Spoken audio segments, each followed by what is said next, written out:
اگر آپ نے ہمارے چینل کو سبسکرائب نہیں کیا تو سبسکرائب کریں۔ السلام علیکم ناظرین، میں ہوں عطا محمد تبسم اور اپنے بلاگ کے ساتھ حاضر خدمت ہوں۔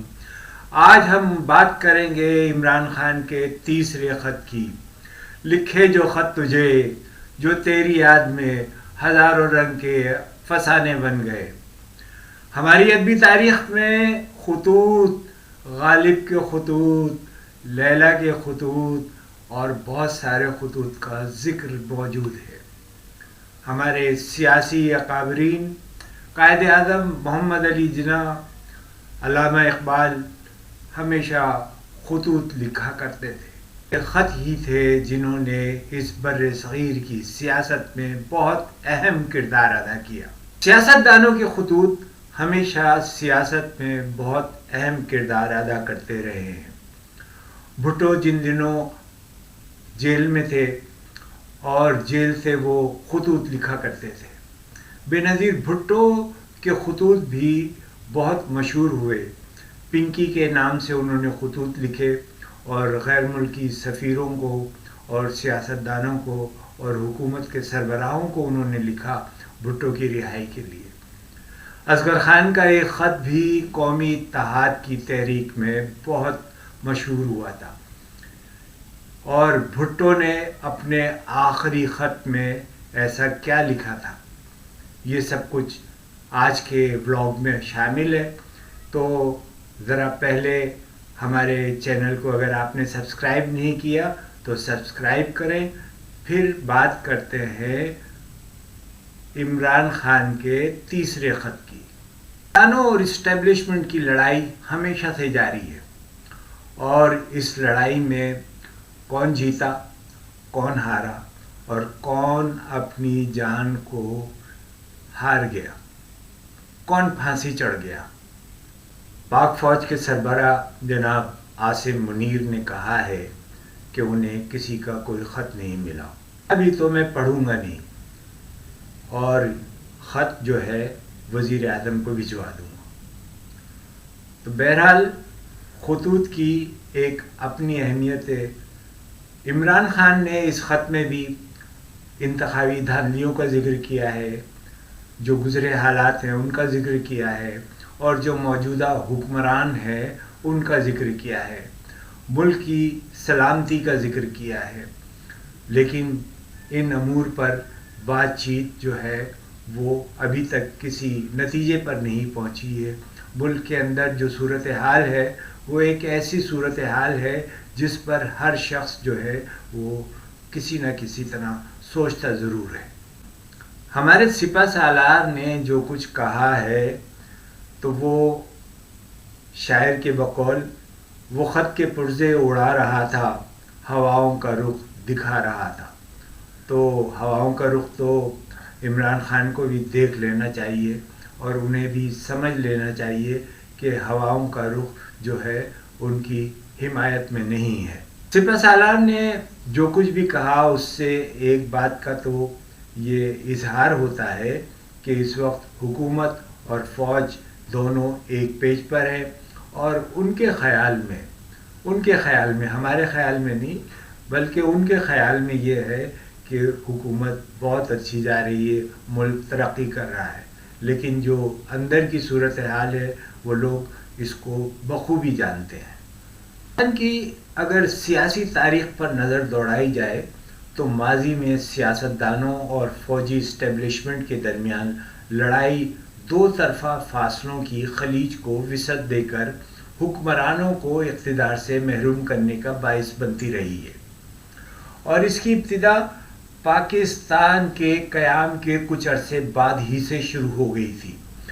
پاکستان کی تاریخ میں ایسی کئی مثالیں موجود ہیں جن سے ثابت ہوتا ہے کہ فوجی اسٹیبلشمنٹ سے محاذ آرائی کا انجام کبھی نہ تو سیاستدانوں اور نہ ہی فوج کے، یہ ثابت ہوتا رہا ہے کہ فوجی اسٹیبلشمنٹ سے محاذ آرائی کا انجام کبھی نہ تو سیاست اور نہ ہی سیاستدانوں کے حق میں سامنے آیا ہے۔ پاکستان کے منتخب وزیر اعظم ذوالفقار علی بھٹو نے ایک دفعہ یہ دعویٰ کیا تھا کہ وہ ملک سے مارشل لا کو ہمیشہ کے لیے دفن کر دیں گے۔ لیکن کتنا بڑا المیہ ہے کہ ذوالفقار علی بھٹو ماشاء اللہ کو تو دفن نہیں کر سکے، لیکن وہ خود آج من و مٹی کے نیچے دفن ہے۔ اس میں اسٹیبلشمنٹ اور سیاسی حکمرانوں کے مابین اختلاف کا نتیجہ کبھی بھی حکمرانوں کے لیے اور سیاست کے لیے اچھا نہیں رہا۔ ذوالفقار علی بھٹو ہوں یا جو میاں نواز شریف ہوں یا بے نظیر بھٹو، یوسف رضا گیلانی ہوں یا اب عمران خان۔ جب نواز شریف کے پاس 1997 کے الیکشن میں 2/3 اکثریت حاصل ہوئی تو فوج کے قابو میں نہ رہے اور انہوں نے بھٹو کی طرح سول سپریمیسی کے لاگو کرنے کی کوشش کی۔ فوج نے نواز شریف کی جانب سے عسکری امور میں مداخلت کو بھی ناپسندیدگی سے دیکھا۔ 77 میں جو تحریک چل رہی تھی نظام مصطفیٰ کی یا تحریک بحالی جمہوریت کی، اس میں بھی ایک ایسا مرحلہ آ گیا تھا کہ جہاں عوام اور حکومت ان کے درمیان ایک شدید ٹکراؤ تھا اور کوئی راہ نہیں نکل رہی تھی۔ ایسے حالات میں اصغر خان نے فوجی قیادت کو ایک کھلا خط لکھا تھا جس کی 3000 کاپیاں فوجی افسروں میں تقسیم کی گئی تھی۔ اصغر خان نے اس خط میں فوجی قیادت کو مخاطب کرتے ہوئے انہیں مشورہ دیا تھا، جس کا پہلا نقطہ یہ تھا کہ افسران ان دنوں جن سرگرمیوں میں مصروف ہیں وہ سوچیں کہ کیا وہ قانونی ہے۔ اگر جواب نہ میں ہو تو پھر آپ اخلاقی طور پر دیوالیہ اور اپنے ملک اور قوم کے خلاف سنگین جرائم کے مرتکب ہوں گے۔ جیل کی کوٹری سے ذوالفقار علی بھٹو نے بھی خط لکھے اور ان میں ایک ان کا آخری خط جو تھا وہ ہاشم رضا صاحب کو لکھا تھا۔ بھٹو نے جیل کی کوٹری سے جو خطوط لکھے ہیں ان میں آخری خط ہاشم رضا کا تھا۔ ہاشم رضا سے ان کے دیرینہ تعلقات تھے، وہ لاڑکانہ کے ڈپٹی کمشنر بھی رہے تھے اور ان کے خاندانی امور سے بھی واقف تھے۔ تو بھٹو نے انہیں جو خط لکھا وہ راستے میں کہیں گم ہو گیا اور طویل عرصے کے بعد بے نظیر بھٹو نے جو اپنے خطوط کے کاغذات دیکھے تو ان میں ایک کاربن کاپی ملی اور وہ خط جو ہے انہوں نے ہاشم رضا صاحب کو پہنچایا۔ بھٹو اس خط میں کیا لکھتے ہیں آئیے سنتے ہیں۔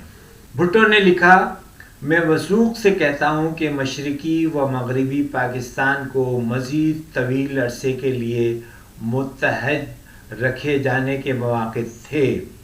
اگر یحییٰ خان کی فوجی ڈکٹیٹرشپ نے 1970-71 میں مجیب الرحمن اور مجھے اقتدار کی منتقلی کے سلسلے میں سیاسی داؤ پیش نہ کھیلے ہوتے، یحییٰ خان نے اپنے لیے اور فوج کو اقتدار میں پوزیشن دلوانے کی خاطر اقتدار کی منتقلی میں فریب نہ دیے ہوتے، تو میرا یہ بیان تعصب پر مبنی نہیں ہے بلکہ اس نظریے کو حمود الرحمن کمیشن رپورٹ میں بھی ظاہر کیا گیا ہے۔ مجھے کہنا پڑتا ہے کہ آج کل پاکستان میں ایک بار پھر یہی شرمناک کھیل کھیلا جا رہا ہے، صرف اس فرق کے ساتھ کہ یہ آج زیادہ سنگ دلانہ اور ظالمانہ طریقے سے جاری ہے۔ عمران